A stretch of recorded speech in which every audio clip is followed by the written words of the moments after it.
మనం చూసాం ఇది ఏం పండుగ అంటే పర్ణశాలల పండుగ అని యోహాను సువార్త 7వ అధ్యాయంలోనే 2వ వచనంలో చూసాం. ఇది ఎన్ని రోజులు జరిగే పండగ అనేది లేవీకాండం 23వ అధ్యాయం 33వ వచనం 34వ వచనాన్ని చదువుకుంటే అక్కడ ఈ వివరాలు ఉంటాయి. లేవీకాండం 23వ అధ్యాయం 33, 34 వచనాలు.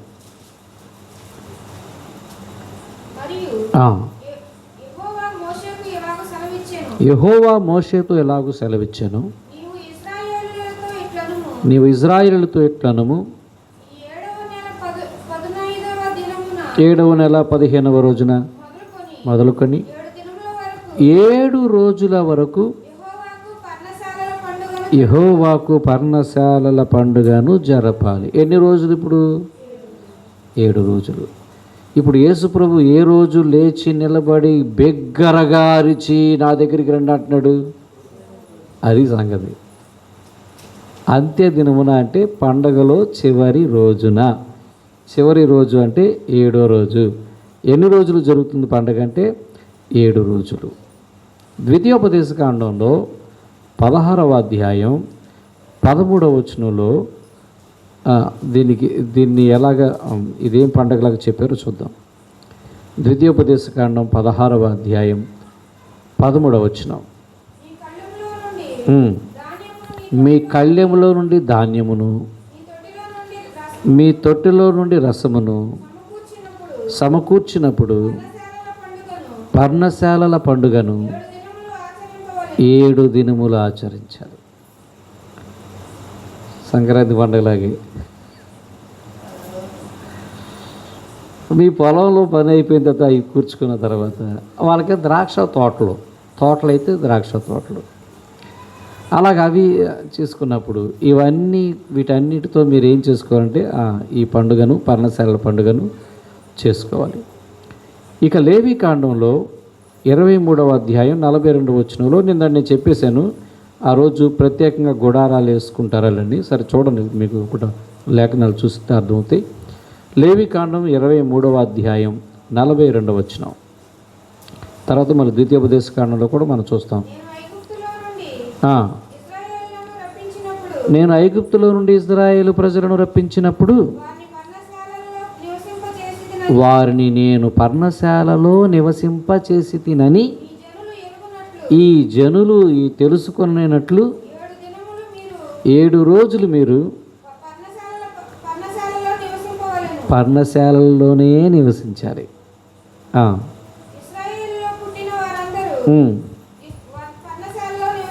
ఇశ్రాయేలుకు పుట్టిన వాళ్ళందరూ కూడా ఈ పండుగ రోజుల్లో ఆ 7 రోజులు ఎక్కడ నివసించాలి? అందుకే నేను అది చెప్పాను. నేను ఈ యూదులు ఖచ్చితంగా ఎక్కడో చోట కోరంబోక్ స్థలంలోనో, ఇంట్లోనో, పెరట్లోనో, వాకిట్లోనో ఎక్కడ స్థలం అక్కడ ఏం వేయాలి? గుడారం వేయాలి, అందులోనే నివసించాలి. ద్వితీయోపదేశకాండం 16వ అధ్యాయం 16వ వచనంలో చూద్దాం. ఇంకా ద్వితీయోపదేశకాండం 16వ అధ్యాయం 16వ వచనంలో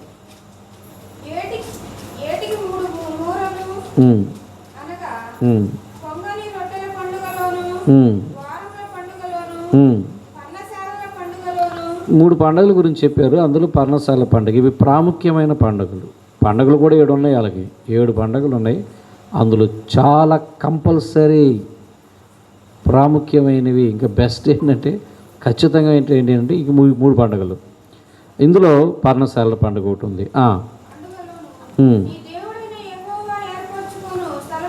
నీ దేవుడైన యెహోవా ఏర్పాటు చేసుకున్న స్థలమును మగవాళ్ళందరూ కూడా ఆయన సన్నిధిలో కనబడాలి. దేవుడు ఏర్పాటు చేసుకున్న ఒక స్థలం ఉంటుందిగా, ఇలా మందిరం లాగా. అప్పుడు యెరూషలేము మందిరం కదా ఉంది, అక్కడ కనబడాలంటే ఎవరు? అంతే. సంవత్సరానికి వచ్చే ఈ 3 సార్లు ప్రత్యేకమైన ఈ 3 పండగలకి మగవాళ్ళందరూ కూడా దేవుని సన్నిధిలో ఉండాలి. అందరూ దేవుని సన్నిధిలో కనబడాలి. ఏంటో అది ఆయన ఆచరేసినట్టుగా. ఆడొచ్చాడా, ఈడొచ్చాడా అంటే అందరిని చూస్తాడు ఆయన. పండగ అంటే బయట తిరగడం కాదు, పండగ అంటే ఆయన సన్నిధిలో కనబడాలి. అందుకే ఇజ్రాయేల్ ప్రజలు వాళ్ళందరూ కూడా పండుగలో ఖచ్చితంగా మగవాళ్ళని ఎందుకంటే వాళ్ళు అక్కడ ఉంటే మిగిలిన వాళ్ళందరూ అక్కడే ఉంటారు. అది ఇంకా ఆడవాళ్ళు పిల్లలు లెక్క వాళ్ళకి అప్పట్లో లేదు పెద్దగా. ఇంట్లో మగ మనిషే, పెద్ద తలకాయే, ఆయనే అన్నీ, ఆయన ఉంటే అందరూ ఉన్నట్టే. కాబట్టి మగవాళ్ళందరూ కూడా దేవుని సన్నిధిలో ఉండాలి ఆ పండుగ దినాలలో. అది ఇక ఏ పనులు పెట్టుకోకూడదు, దాని అర్థం ఏ ప్రయాణాలు పెట్టుకోకూడదు. దేవుని సన్నిధిలో దేవునితోనే గడపాలి. ఇది వాళ్ళకి నియమం. సాయంకాలం అయ్యేసరికి ఎక్కడ పడుకోవాలి? ఇళ్ళు గుడారంలోకి వెళ్ళిపోవాలి. అది ఇంకొకటి మనం చూస్తే ద్వితీయోపదేశకాండంలోనే 16వ అధ్యాయం 17వ వచనం.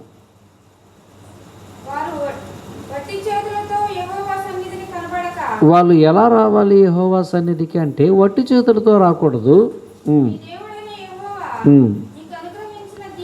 దేవుడు నీకు అనుగ్రహించిన దీవెన చొప్పున ప్రతి వారును తమ శక్తి కొలది వాళ్ళకి ఏం పండినయో అవి తీసుకొచ్చి అర్పణలుగా ఇస్తారు. వ్యాపారం అయితే వ్యాపారం, వ్యవసాయం అయితే వ్యవసాయం, ద్రాక్ష తోటలు అయితే ద్రాక్ష తోటలు. కాబట్టి ఉట్టి చేతులతో రాకూడదంట ఆ పండగకి.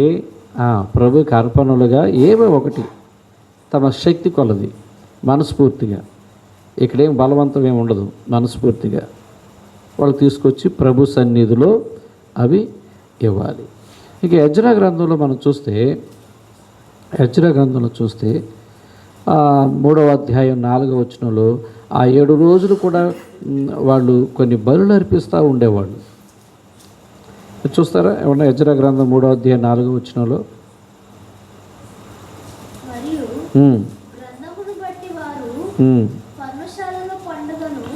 పర్ణశాలల పండుగను నడిపించి ఏ రోజుకి నియమించినది ఆ రోజుకి లెక్క చొప్పున ఆ దినాలలో ఏ రోజుకి సంబంధించిన లెక్క ఆ రోజే. ఆ దినాలలో ఏం చేయాలంటే దహన బలులు విధి చొప్పున అర్పించుతూ ఉండాలి. వాళ్ళకి ఆ రోజుల్లో ఆ పద్ధతులు ఉన్నాయి కాబట్టి వాళ్ళు అర్పించి ఏ రోజు లెక్క ఆ రోజే. అంటే ఈ 7 రోజుల పండుగలు 3 రోజులు వస్తాను 2 రోజులు ఆగిపోతాను కుదరదు. పొద్దున వస్తాను సాయంత్రం వస్తాను కుదరదు. కొంతమంది కొన్ని సంఘాల్లో దైవజనులు అందుకే కొన్ని ప్రత్యేకమైన కూటాలు మందిరంలో పెడతారు. 5 రోజులు పెడతారు, 7 రోజులు పెడతారు. అప్పుడు ఏంటంటే ఉదయం రావాలి, సాయంకాలం రావాలి ప్రార్థనకి. మామూలుగా అయితే మన ఆదివారం ఎప్పుడు వస్తాం? ఉదయం వస్తాం, రెండో పూట రాం కదా, అది మామూలే. కొన్ని ప్రత్యేకమైన ఇలాంటి దినాలు పెట్టినప్పుడు ఉదయం పెడతారు, సాయంకాలం పెడతారు. ఈ మధ్య మన 3 రోజులు నిన్నటితో అయిపోయినాయి. మన వాళ్ళకి కూడా నేను పాంప్లెట్ చెప్దాం అనుకున్నాం కానీ అందరికీ చెప్పలేదు, ఎవరు వెళ్ళలేదు, నేను కూడా కుదరలేదు. కానీ మొత్తానికి ఆ దైవజనుడు కూడా 3 రోజులు పెట్టాడు, పగలు సాయంత్రం 6 అయిపోయింది. 6 ఇంటికి వెళ్ళిపోవాలి. అలా నిర్ణయించుకున్న దినాలలో ప్రతిరోజు కూడా వాళ్ళు పాల్గొని దేవుని సన్నిధిలో గడపాలి. ఇప్పుడు వీళ్ళు అనుకోండి, ఇజ్రాయేల్ ప్రజలు వాళ్ళకున్న పద్ధతులు ఏవో వాళ్ళు చేశారు. మనం ఏం చేస్తామంటే ప్రభు సన్నిధిలో కూర్చొని మన హృదయాన్ని ఆయనకి అర్పించాలి. మన హృదయాన్ని దహన బలిగా అర్పించాలి. మన సమయాన్ని దహన బలిగా అర్పించాలి. మన పాపాలని దహన బలిగా అర్పించాలి. ఒప్పుకోవాలి, మన్నింపు పొందాలి, ఆశీర్వదించమని అడగాలి. ప్రభా, ప్రత్యేకంగా నీ సన్నిధిలో ఉన్నాను ప్రభా, నన్ను కనికరించు అని అడగాలి, క్షమించు అని అడగాలి, బలపరచమని అడగాలి, దీవించమని అడగాలి. కాబట్టి వాళ్ళు ఖచ్చితంగా అలాగ చేస్తూ ఉండేవాళ్ళు. ఇంకా ఈ పండుగలో ఇంకొక ప్రత్యేకమైనది ఒకటి ఉంది, అది కూడా నేను చెప్తాను. జకరియా గ్రంథం 14వ అధ్యాయం 16వ వచనంలో చూడండి. జకరియా గ్రంథం 14వ అధ్యాయం 16వ వచనం మనం చూస్తే అక్కడ సైన్యములకు అధిపతియగు యెహోవా అను రాజును మొక్కుటకును ఆ పర్ణశాల పండుగ ఆచరించుటకును ఏటేటా వస్తారు. సైన్యములకు అధిపతి అయిన యెహోవా అను రాజును మొక్కడానికి వస్తారు, రావాలి. ఎందుకంటే అరణ్యంలో ఎన్నో యుద్ధాలు వీళ్ళ తరపున ఆయనే చేశాడు. ఇజ్రాయేల్ ప్రజలను సురక్షితంగా తీసుకొచ్చి మాట ఇచ్చిన భూమిలోకి తీసుకొచ్చి చేర్చాడు. ఈ మధ్యలో ఎంతోమంది వాళ్ళని అటాక్ చేశారు, ఎంతోమంది ఆ మార్గంలో రాజులు అటాక్ చేశారు, చాలామంది వాళ్ళ మీద దాడి చేశారు. కానీ దేవుడే అందరి నుండి కాపాడుకుంటూ ఆయనే వీళ్ళ పక్షంగా యుద్ధం చేస్తూ యుద్ధం యెహోవాదే అన్న స్థాయికి తీసుకొని వచ్చాడు. అందుకే వీళ్ళు ఏమన్నారంటే ఆయన్ని సైన్యములకు అధిపతియగు యెహోవా, సురక్షితంగా మమ్మల్ని చేర్చిన దేవునికి మేము మొక్కడానికి, ఈ పండుగలో ప్రత్యేకత ఏంటంటే మొక్కడానికి వస్తున్నారు. ఇక మన వాడుగా అర్థమయ్యే భాషలో ఆరాధించడానికి వస్తూ ఉన్నారు. సో ఇది ఈ పండుగలో ఉన్నటువంటి విధానం, ఈ 7 రోజులు ఎలాగ చేయాలన్నది. అయితే ఈ పండుగలో మరొక ప్రాముఖ్యమైన సంఘటన ఉంది. ఏమిటి ఆ ప్రాముఖ్యమైన సంఘటన అంటే, యాజకులందరూ కూడా యెరూషలేము దేవాలయం నుంచి ఒక ఊరేగింపుగా సిలోయేము అనే కోనేటి దగ్గరికి వెళ్ళి అక్కడ నీళ్లు, బంగారపు బిందులతో నీళ్లు ముంచుకొని ఆ నీళ్లు తీసుకొచ్చి ఈ బలిపీఠం మీద పోస్తావారు. ఈ బలిపీఠం మీద పోయబడిన ఈ నీళ్లు 2 పాయలుగా అటొకటి ఇటొకటి ప్రవహిస్తూ ఉంటాయి. ఇది వాళ్ళు చేస్తున్నటువంటి ఇంకొక విచిత్రమైనటువంటి సంఘటన. ఇప్పుడు మీకు అర్థమవుతుందా యేసు ప్రభువు రండి దాహం తీర్చుకోండి అని ఎందుకు అంటున్నాడు? ఈ నీళ్ళ కోసం వెళ్తున్నారు. ఎక్కడికి? సిలోయేము అనే కోనేటి దగ్గరికి వెళ్తున్నారు. అక్కడి నుంచి నీళ్లు తీసుకొస్తున్నారు. ఈయన ఇక్కడ నిలబడి అంటాడు చివరి రోజున, మీరు ఎవరికైనా దాహం కొంటే అక్కడ కాదు ఇక్కడికి రండి, నేను దాహం తీరుస్తాను. అంతేకాదు, నమ్మితే మీ కడుపులోంచి కూడా జీవ జల నదులు పారుతాయి. కాబట్టి వాళ్ళు నీళ్లు తోడుకొచ్చే వాళ్ళకి ఏమనిపిస్తుందంటే, ఏంటి ఈయనదే నీళ్లు లేవు, ఏమి లేవు, ఈ నీళ్ళు ఇస్తారన్నాడు. వాళ్ళు ఎందుకు ఆ నీళ్లు తెస్తున్నాడంటే, ఆ నీళ్ళు పవిత్రమయంగా భావిస్తారు వాళ్ళు. ఆ నీళ్లను చాలా పుణ్య తీర్థంగా భావిస్తారు వాళ్ళు. ఇక నేను కొన్ని విషయాలు విన్నది ఏంటంటే, ఆ నీళ్ళతో ఈ దహన బలులు అర్పించినప్పుడు ఆ బూడిదని నీళ్ళలో కలిపి ఆ బూడిది కలిపిన నీళ్ళని మళ్ళా ప్రజల మీదకి ప్రోక్షిస్తూ ఉండేవాళ్ళు. తద్వారా వాళ్ళ మీద ఉన్నటువంటి శాపాలు, లేకపోతే వాళ్ళ మీద ఉన్న పాపాలు, ప్రక్షాళన, ఇవన్నీ చాలా కొన్ని లెక్కలు వాళ్ళకు ఉన్నాయి. సో అలాంటి ఆ నీళ్లు తీసుకురావడం అనేది దేనికి వాళ్ళు చేస్తారంటే, అరణ్యంలో దేవుడు మమ్మల్ని దాహం తీర్చి బండ నుండి జీవజల నదిని ప్రవహింపచేసి మా దాహం తీర్చాడు అని కూడా దాన్ని జ్ఞాపకం చేసుకుంటా కూడా వాళ్ళు ఆ పని చేస్తారు. కానీ ఆ బండ ఎవరో వీళ్ళకి తెలియదు. అరణ్యంలో వాళ్ళని వెంబడిస్తూ వచ్చిన ఆ బండ ఏంటో వీళ్ళకి అర్థం కాలేదు. సరిగ్గా అపోస్తలుడైన పౌలు ఆ బండ గురించి తన కొరింథీయులకు రాసిన మొదటి పత్రికలో చెప్తాడు. ఒకసారి చూస్తారా ఆ బండ? కొరింథీయులకు రాసిన మొదటి పత్రిక 10వ అధ్యాయం 4వ వచనం.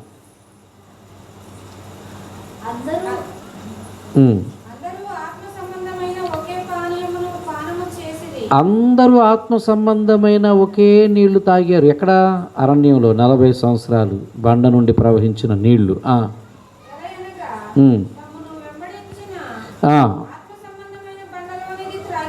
వాళ్ళు త్రాగింది బండలోంచి నీళ్లు అనుకుంటున్నారు, కానీ అది ఆత్మ సంబంధమైన బండ అంటున్నాడు పౌలు.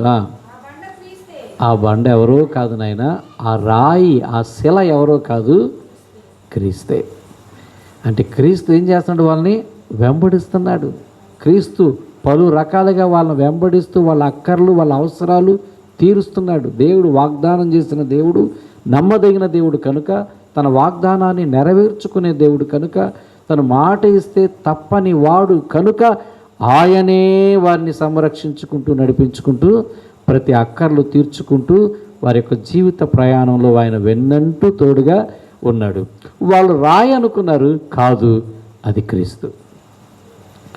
అందుకే మోషే ఒకసారి వెళ్ళి మాట్లాడతాడు, ఇంకోసారి కర్రతో కొడితే దేవుడు చాలా సీరియస్గా వార్నింగ్ ఇస్తాడు. మోషే, నువ్వు చాలా తప్పు చేస్తావు, నువ్వు కూడా రాయి అనుకుంటున్నావా?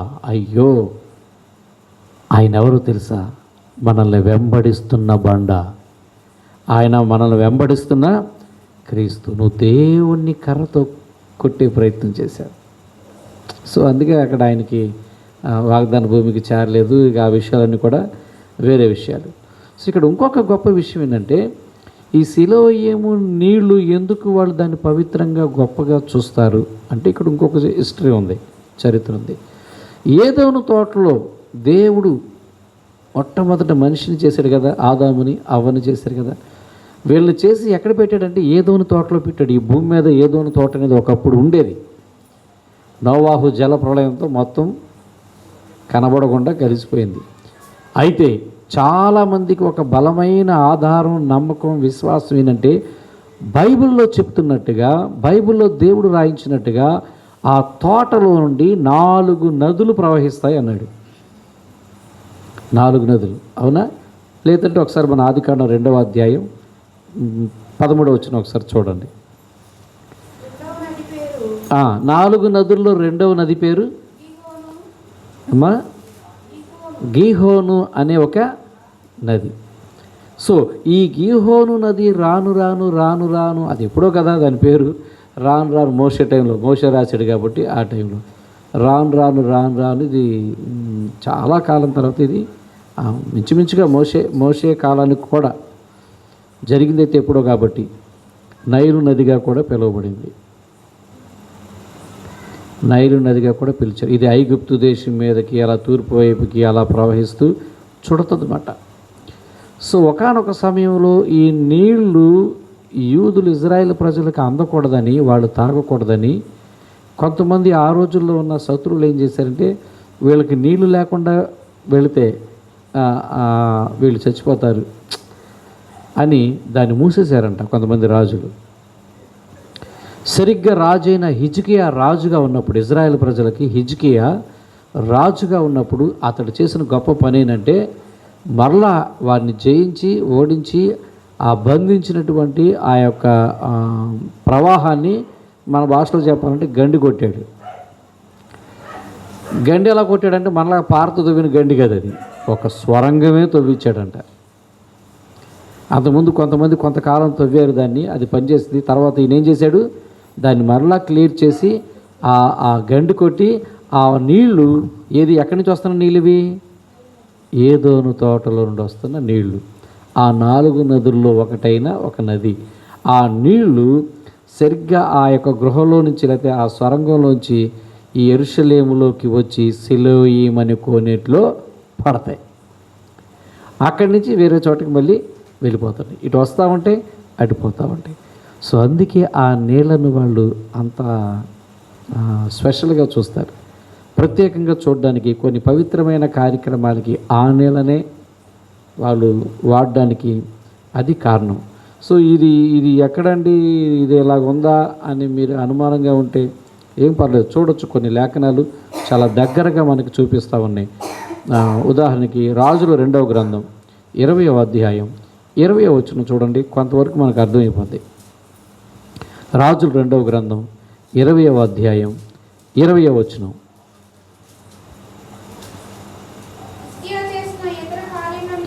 హిజ్కియా రాజు చేసిన ఇతర కార్యములను గూర్చి,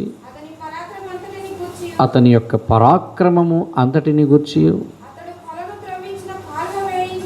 అదుగో అతడు కొలను తవ్వించి కాలువ వేయించి పట్టణములోనికి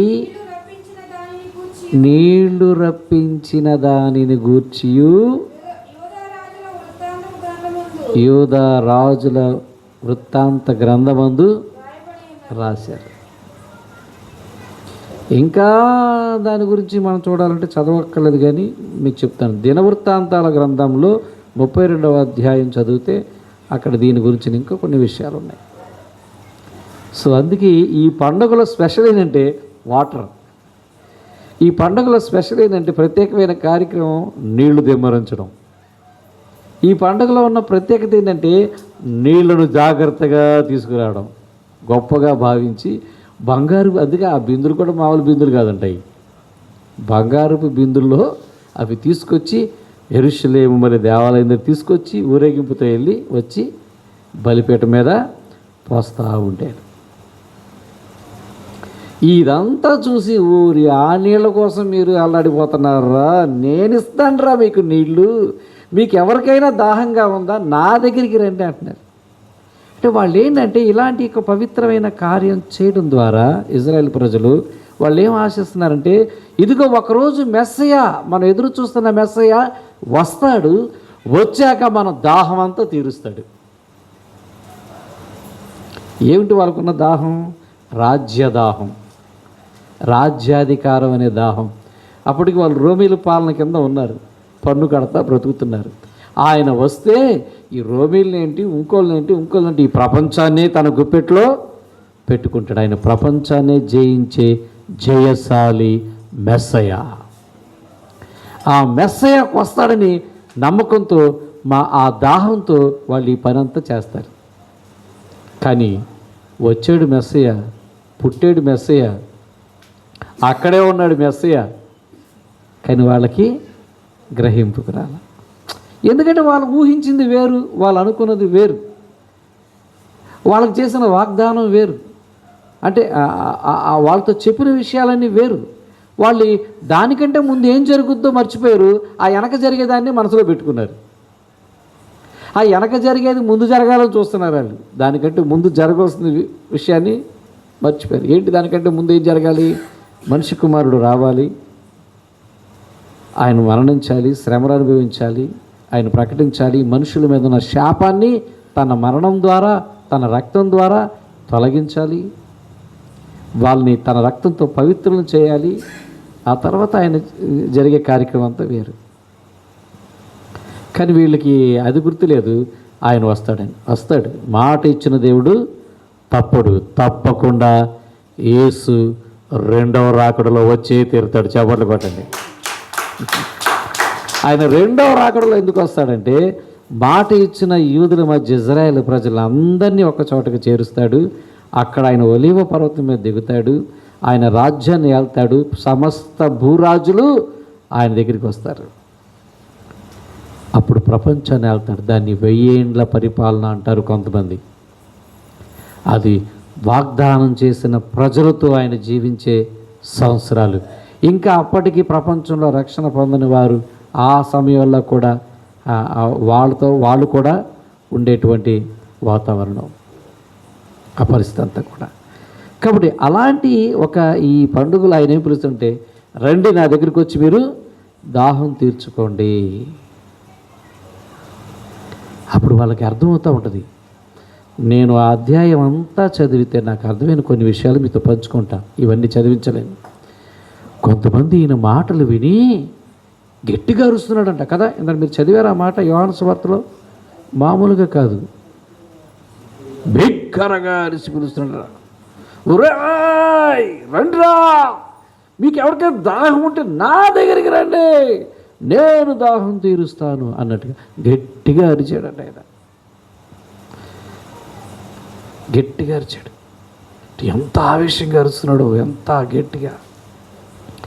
ఆ అరుపు చూసి, ఆ అధికారంతో కూడిన ఆ మాట చూసి చాలామంది అనుకున్నారంట, జనాల్లో కొందరేమనుకున్నారంటే, ఏంటి ఈయన ఎట్ట అరుస్తున్నాడు, ఈయనే పెద్ద మెస్సేలాగా అనుకుంటున్నారు. కానీ ఈయన మెస్సే. ఇంకొంతమంది అనుకున్నారు, ఇగో మొదటి నుంచి ఏదో రకంగా ఏదో పండగలో ఈయన ఆటంకం పెడతానే ఉన్నాడు. ఒకసారి ఏమో సబ్బాతు రోజున ఎవరో ఒకడు ముష్టోడిని లేపాడు, ఆ గుడ్డుని బాగు చేశాడు, మన పద్ధతులన్నిటికీ ఆటంకపడుతున్నాడు, మతపరమైన ఆచారాలకు అడ్డుపడుతున్నాడు, మతపరమైన సిద్ధాంతాలకి ఈయన ఎప్పుడు అడ్డుపడుతున్నాడు, మతపరమైన కార్యక్రమాల్లో ఏదో ఒకటి జనాల్ని ఆయన వైపు చుట్టించుకొని, జనాల్ని ఆయన వైపు వేసుకొని ఏదో ఒకటి చేస్తున్నాడని అప్పటికే పగ పెట్టుకున్న వాళ్ళు, మొదటి ఇక్కడ ఉన్నాడా అంటే అప్పటి వరకు ఎక్కడున్నాడో తెలియదు కదా, మొత్తానికి అరిచాడు. ఓ ఇక్కడున్నాడా, ఇప్పుడన్నా దొరికి ఈయన పట్టుకొని చంపాలనుకుంటున్నారంట కొంతమంది. చివరి రోజు కదా. ఇంకొంతమంది అనుకుంటారంటే ఈయనే మెస్సయ్యనేమో, లేకపోతే ఈయన గురించి తెలిసిన వాళ్ళు అప్పటికి ఈయన చేసిన అసాధారణమైన ఈ కార్యాలు ఎవరైనా చేశారండి? ఎవరైనా చేయగలిగారండి? కాబట్టి ఈయనే అన్నాడు, ఇదిగో మన మెస్సయ్య వచ్చినప్పుడు మన దాహం తీరుస్తాడు అని మనం అనుకుంటున్నాం కదా, మనం అలా భావిస్తున్నాం కదా, ఎదురు చూస్తున్నాం కదా. ఈయన ఏమంటున్నాడు ఇప్పుడు? రండి నా దగ్గరికి వచ్చి మీ దాహం తీర్చుకోండి. ఈ మాటలు కొంతమందికి మ్యాచ్ అయినాయి. వాళ్ళు గ్రహిస్తున్నారు, అర్థం చేసుకుంటా ఉన్నారు.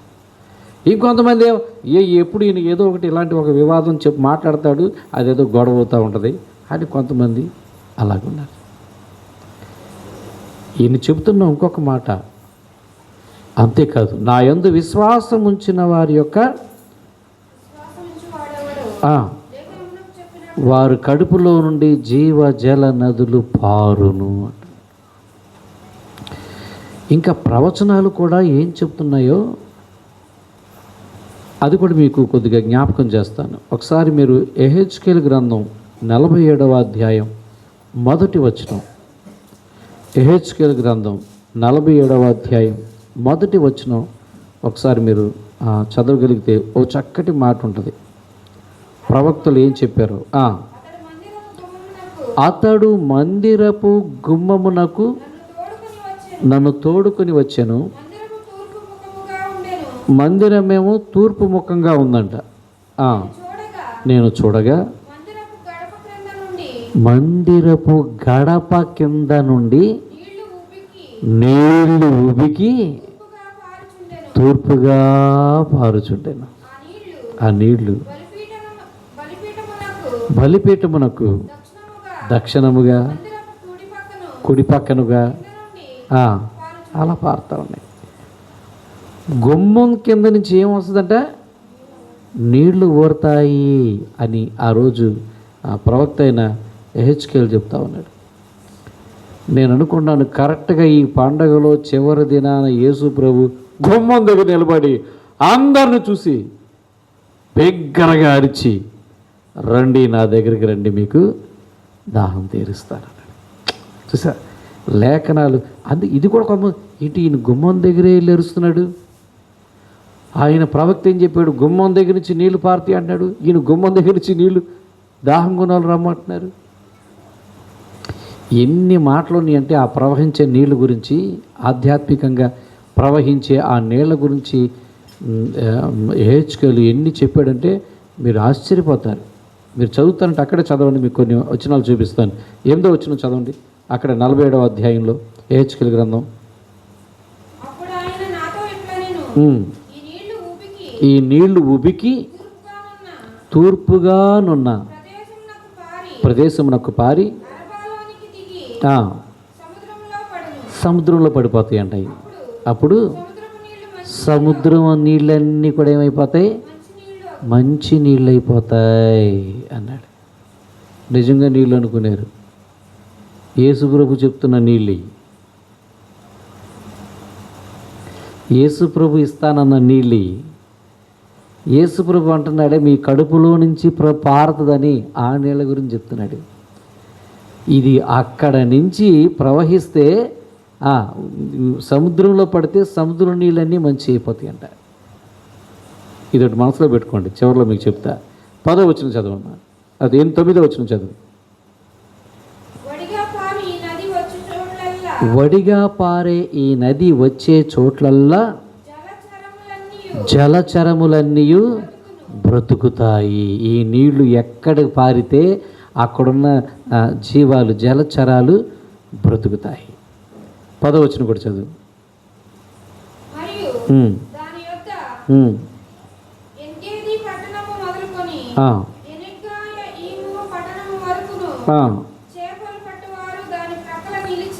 ఇంకా ఆ యొక్క సముద్రం పక్కల, ఆ ప్రవాహం పక్క నీరు, ఆ పారే ఆ నీరు ప్రక్క చేపలు పట్టేవాళ్ళు నిలబడి చేప వలేస్తాయనంట.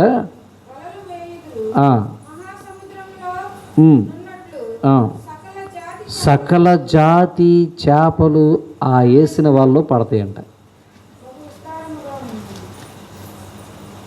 సకల జాతి చేపలు, ఇజ్రాయేల్ ఒక్క జాతే కాదు, యూదులని ఒక్క జాతే కాదు, సకల జాతి చేపలు ఈ నీళ్లు ఎక్కడికి ప్రవహిస్తాయో అక్కడ ఎవరు నిలబడి వలేసినా పడతాయి.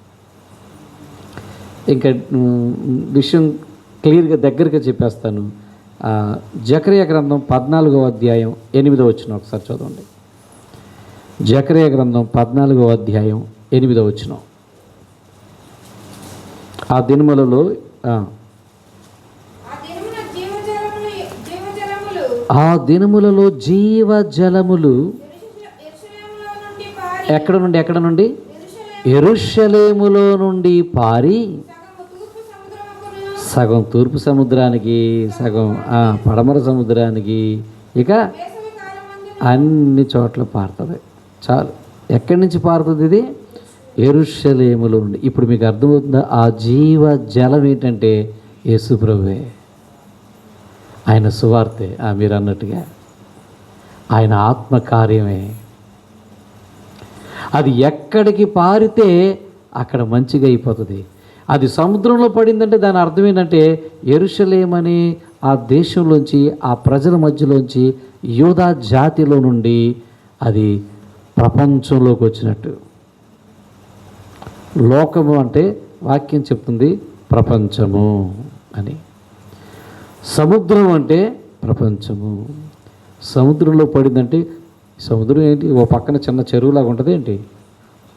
ప్రపంచాన్ని అంతా చుట్టేస్తుంది అది. ఎక్కడికి పారితే అక్కడ ఏమైపోద్దంట? మంచిగా అవుతుంది. ఎక్కడికి పారితే అక్కడున్న జీవరాశులు ఏమవుతాయి? బ్రతుకుతాయి. అందుకే అన్నాడు, నా యందు విశ్వాసం ఉంచిన వాడు మరణించినను తిరిగి బ్రతుకును. దేవుడు లోకమును ఎంతో ప్రేమించాడు, తన కుమారుని పంపించాడు. ఆయన యందు విశ్వాసం ఉంచేవాడు నశింపక నిత్య జీవం పొందును. యేసుక్రీస్తును స్వరక్షకుడుగా ఆ ప్రవహించిన స్వార్థను అంగీకరించిన వాడు, ఆ ప్రవాహంలోకి వచ్చినవాడు, ఆ ప్రవాహంలో తడిసినవాడు బ్రతుకును. అర్థమవుతుందండి? అది మొత్తానికి ఎక్కడి నుంచి వచ్చిందంటే యెరూషలేము నుంచి. అవును, ఈ ప్రపంచానికి ఈరోజు సువార్త యెరూషలేము నుంచే వచ్చింది. చాలామందికి తెలియక అమెరికా నుంచి వచ్చింది అనుకుంటున్నారు కొంతమంది. ఇది అమెరికా మతం అనుకుంటున్నారు కొంతమంది. ఆస్ట్రేలియా మతం అనుకుంటున్నారు. జర్మనీ నుంచి వచ్చింది అనుకుంటున్నారు. కాదు, యెరూషలేములో నుంచే వచ్చింది ఇది. ఇంకా పచ్చిగా చెప్పాలంటే యేసుప్రభు వారి యొక్క 12 మంది శిష్యుల్లో ఒక్కడైన తోమా భారతదేశానికే డైరెక్ట్గా వచ్చేసాడు. కొన్నాళ్ళు కేరళలో ఉన్నాడు, చనిపోయిన చివరి రోజుల్లో తమిళనాడులో ఉన్నాడు. ఇప్పటికీ మీరు ఎప్పుడైనా తమిళనాడు వెళ్ళినా, మనం ఎప్పుడైనా కలిసి వెళ్ళినా ఖచ్చితంగా ఇల్లు చూసొద్దు. నేనైతే చాలాసార్లు చూసి వచ్చా.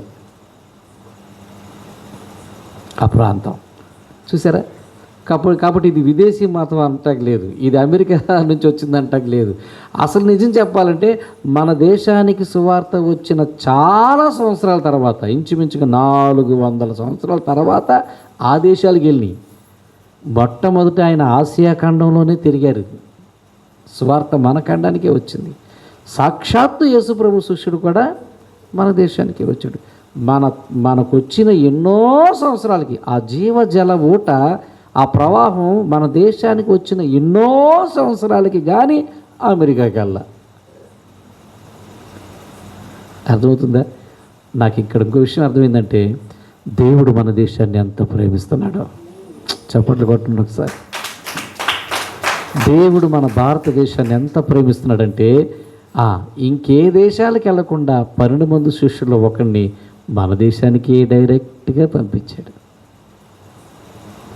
తెలియక, అవగాహన లేక ఇది అమెరికా మతం, ఆ మతం అన్నారు. కానీ వాస్తవాలతో మనకు తెలుసు. వాస్తవం సాక్ష్యం. ఒక శిష్యుడు ఇప్పటికీ ఆయన కేరళలో కానీ తమిళనాడులో కానీ ఆయన ఆనవాళ్ళు, ఆయన ఇళ్ళు, ఆయన వాడుకున్న పాత్రలు, ఆయన బ్రతికింది, ఆయన చనిపోవడం అంతా కూడా హిస్టరీగా అక్కడే ఉంది. ఎక్కడో మనం ఆలోచించవలసిన అవసరం లేదు. కాబట్టి మీకు అర్థమవుతుందా? నీళ్లు నీళ్లు నీళ్లు. ఎందుకు ఈ పండుగలో ఈయన నీళ్ళు గురించి మాట్లాడుతున్నాడు? ఎందుకు ఈయన దాహం గురించి మాట్లాడుతున్నాడంటే ఈ నీళ్ళకి ఇంత స్టోరీ ఉంది. ప్రభు అన్నాడు, నా దగ్గరికి రండి. మీకు ఎవరికైనా దాహంగా ఉందా పరలోకం వెళ్ళాలని? మీకు ఎవరికైనా దాహంగా ఉందా నరకాన్ని తప్పించబడి ఆ స్వర్గానికి వెళ్ళాలని? మీకు ఎవరికైనా దాహంగా ఉందా నిత్య జీవం చేరాలని?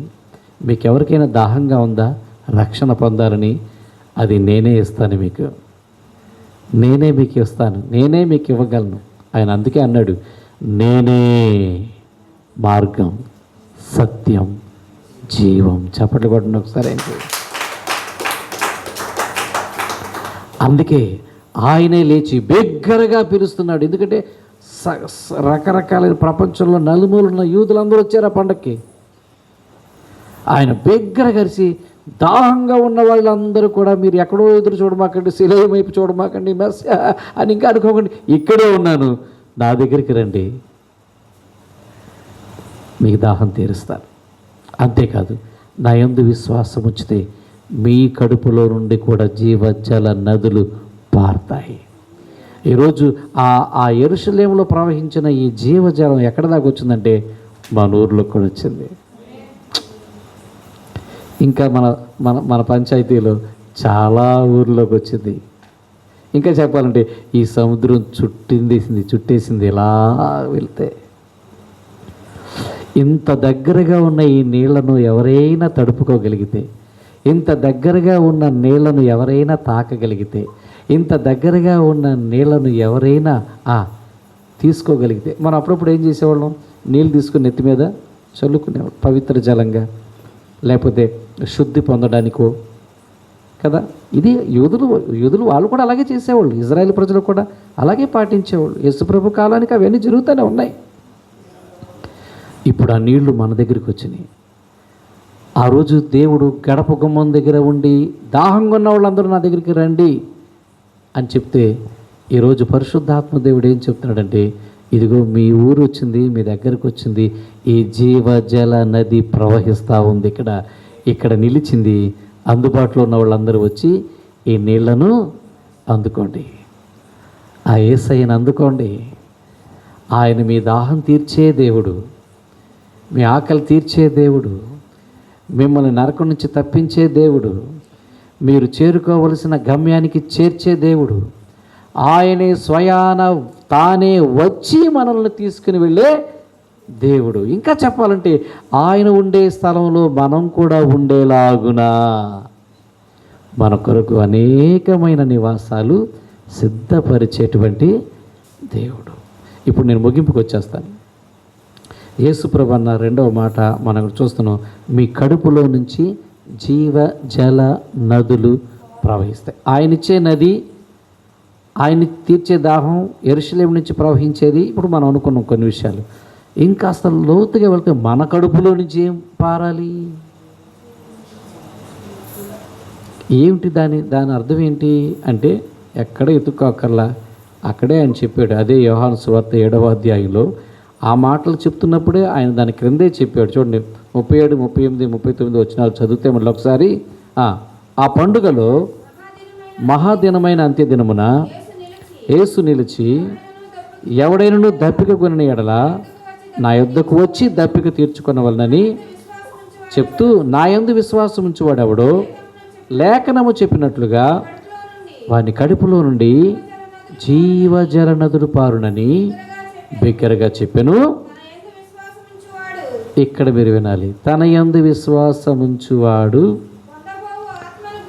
పొందబోవు ఆత్మను గూర్చి, పరిశుద్ధాత్మను గూర్చి ఆయన ఈ మాట చెప్పాను. కాబట్టి మన కడుపులో నుంచి ఏం పారాలి చెప్పాలి మీరు? పరిశుద్ధాత్మ.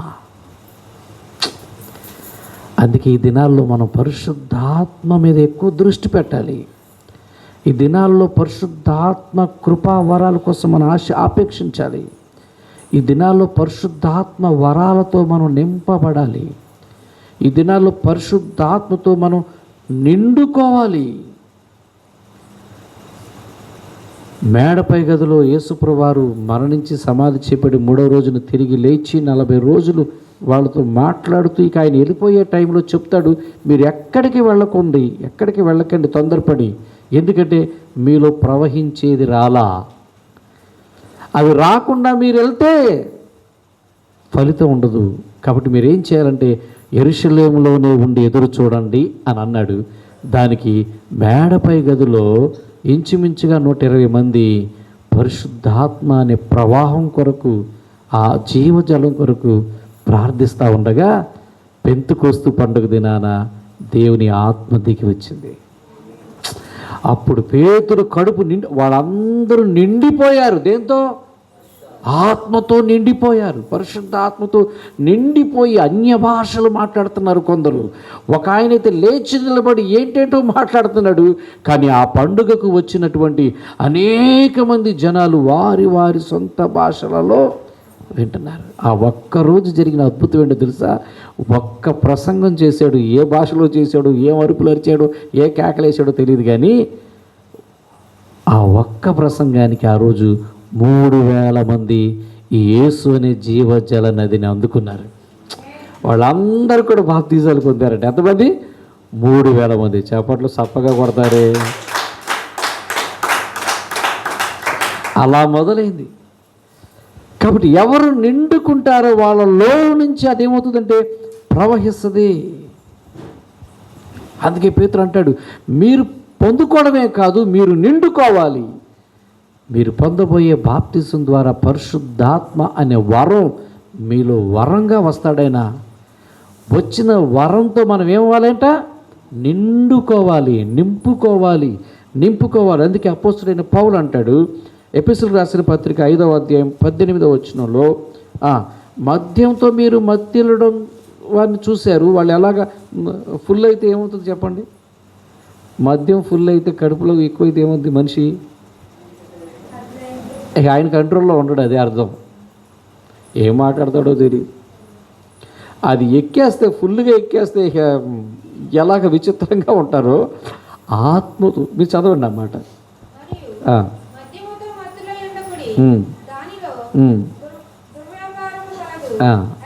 అయితే ఆత్మపూర్ణులై మీరు ఉండండి. దాంతో మీరు మత్తు ఎక్కండి. మీరు దేంతో ఫుల్ అవ్వాలంటే, దేంతో నింపబడాలంటే ఆత్మతో పూర్ణులుగా నింపబడండి. అప్పుడు మీరు ఎప్పుడైతే ఫుల్ అయిపోతుందో అది ప్రవహిస్తుంది. పాలు పొంగిపోతే ఏమవుతుంది? బయటికి ప్రవహిస్తుంది. పొంగల్లో, సంక్రాంతిలో పొంగల్ ఉంటుంది. పొంగల్ పొంగితే ఏమవుతుంది? ఆ స్వీట్, ఆ తీపిదనం బయటకు వస్తుంది.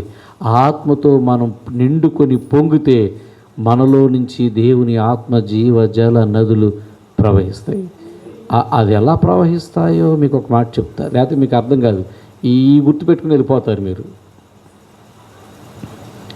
ఎలా ఉంటుందో మీకు ఒక ఉదాహరణ చెప్పకపోతే మీకు అర్థం కాదు. ఆత్మతో నిండిపోతే అది పొర్లుతూ ఉంటే పరిస్థితి ఎలా ఉంటుందంటే, గబ్రియేలు దూత మరియమ్మ దగ్గరికి వచ్చి చెప్పుద్ది, అనుగ్రహ పరిపూర్ణురాలా, నీకు శుభము, పరిశుద్ధాత్మ నీ మీద కమ్ముకొని ఉన్నాడు అంటూ ఈ విషయాలన్నీ, క్రిస్మస్ విషయాలన్నీ కూడా చెప్తాడు. పరిశుద్ధాత్ముడు నీ మీద కమ్ముకున్నాడంటే నిండిపోయింది ఈవిడ ఆత్మతో.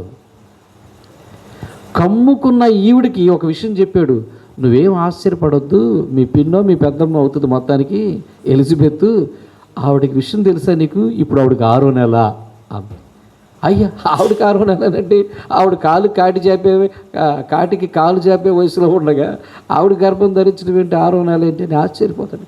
ఆశ్చర్యపోయి ఆవిడ సంతోషంతో వెళ్ళి ఆవిడని చూడడానికి, ఆ పరిచయం చేయడానికి, పలకరించడానికి వెళ్ళంగానే ఆవిడని చూసి ఒకటి ఏమని చెప్పుద్ది, ఆమెను చూడగానే ఈమె వందనాలమ్మ అంటది, లేదా వందనాలు పిన్నో, వందనాలు పెద్దమ్మో అని ఉంటుంది. ఎప్పుడైతే ఈవిడ వందనాలు అన్న ఒక మాట అందో, ఆ మాట ఇలాగ ప్రవహించి ఆవిడ చెవుల నుంచి గర్భంలోకి వెళ్ళిపోయింది. ఆ గర్భంలోకి ఎప్పుడైతే ఈ మాట ప్రవహించి వెళ్ళిపోయిందో, లోపల ఉన్న శిశువు ఏం చేశాడు సార్, గంతులేసాడట. చప్పట్లు కొట్టరే. అంటే ఎప్పుడైతే మనం ఆత్మతో నిండుకొని ఉంటామో మన ప్రతి మాట మారిపోతుంది. ఇక అనవసరమైన మాటలు మనకు రావు. అపవిత్రమైన మాటలు రావు. దీవెనకరమైన మాటలే వస్తాయి, ఆశీర్వాదకరమైన మాటలే వస్తాయి, శుభకరమైన మాటలే వస్తాయి. ఆ సమయం కానీ మనం గుర్తుపెట్టి మనం ఎవరితో మాట్లాడినా ఈ ప్రవాహం వారి మీదకి వెళ్ళిపోతుంది. అప్పుడు చూస్తారు అద్భుత కార్యాలు. ఇలా నిండిపోయిన శిష్యుల గురించి ఇంకో మాట చెప్పి నేను ముగిస్తాను. వీళ్ళు ఒకసారి యెరూషలేము దేవాలయంలో, శృంగార దేవాలయం అనే ఆ ప్రాంతానికి వెళుతున్నప్పుడు పేతురు, యోహానులు దేవాలయం దగ్గర ఒక కుంటివాడు అడుక్కుంటూ ఉంటాడు. వీళ్ళని చూసి, అయ్యా నాకేమన్నా దానం చేయండి అంటే వీళ్ళు అంటారు, మా దగ్గర డబ్బులు లేవు, మా దగ్గర ఫుల్గా ఒకటి ఉంది, నిండిపోయింది, అది ఎక్కువైపోయింది, అది ఇస్తాం నీకు అంటాడు. ఏదో ఒకటి అంటాడు. వీళ్ళు అంటారు, ఆ నిండుకొనిన ఆత్మతో నిండుకొనిన వీళ్ళు అంటారు, నువ్వు లేచి నిలబడి అంటారు. అంతే, ఆ క్షణంలోనే వాడు కాళ్ళు కీళ్ళు టప టప టప టప టప టప టప టపట సెట్ అయ్యేవాడు అలా లేచి నిలబడ్డాడంట. చవళ్ళు కొట్టండి. అంటే ఎప్పుడైతే మనం నిండుకుంటామో ఈ కార్యాలు జరుగుతూ ఉంటాయి. అది ఒకరి నుంచి ఒకరికి ప్రవహిస్తూ ఉంటుంది, ఒకరి నుంచి ఒకరికి ప్రవహిస్తుంది. నువ్వు ఊరికి నేను కూరగాయలు కొంటా 2 మాటలు చెప్పినా ఈ ఆత్మ ప్రవాహం వాళ్ళ మీదకి వెళ్ళిపోతుంది. అందుకే దేవుడు అంటున్నాడు, అంత్య దినాల్లో నేను అందరి మీద నా ఆత్మను కుమ్మరిస్తాను. మీరు ఆశతో ఉండండి, ఎదురు చూడండి, పొందుకోవడానికి మీరు ఆసక్తిలో ఉండండి, ఎక్కువగా ప్రార్థన చేయండి, ఎక్కువగా ఆశపడండి. అనవసరంగా సమయాన్ని ఎక్కడ వృధా చేయకండి, కాలక్షేపంగా వృధా చేయకండి. మీరు వంట చేస్తున్నప్పుడు మీరు దేవుని ఆత్మ కోసం ఆరాటపడతా ఉండండి. నేను ఇది చదివిన కాడి నుంచి నాకు ఖాళీ దొరికితే ప్రభా నా కడుపులో నుంచి ప్రవహింప చేయి ప్రభా, నేను నిండుకోవాలి నాయన, నేను నిండుకోవాలి ప్రభా నీ ఆత్మతో అని అడుగుతానే ఉన్నా. ఎంత సమయం మనకి, ఎప్పుడు సమయం, ఎక్కడ సమయం దొరుకుతుందో అక్కడ మన ఆత్మ కోసం దాహం కలిగి ఉండాలి. అప్పుడు ఆయన మన దాహం తీరుస్తాడు. దేవుడు మన కడుపులో నుంచి జీవజల నదులు పారుతాయి. చప్పట్లు కొట్టండి. ఆ రోజు యెరూషలేములో ఈ పర్ణశాలల పండుగలో చివరి దినమైన అంత్య దినమున 7వ రోజున ఆయన లేచి గుమ్మం దగ్గర ఈ మాట పిలుస్తుంటే ఈరోజు పరిశుద్ధాత్మ దేవుడు ఆ మాటలు జ్ఞాపకం చేసి మీరు మెలకువతో ఉండండి, పొందుకోండి అంటున్నాడు. ఇది ఏమాత్రం మనం అర్థం చేసుకున్నా ఈ ఆత్మను పొందుకోవడానికి ఆశపడదాం. దేవుడు మన ఆశ తీర్చునుగాక. ఆమేన్. ప్రార్థన చేసుకుందాం. మీలో ఎవరైనా ఒకళ్ళు చిన్న ప్రార్థన చేయండి.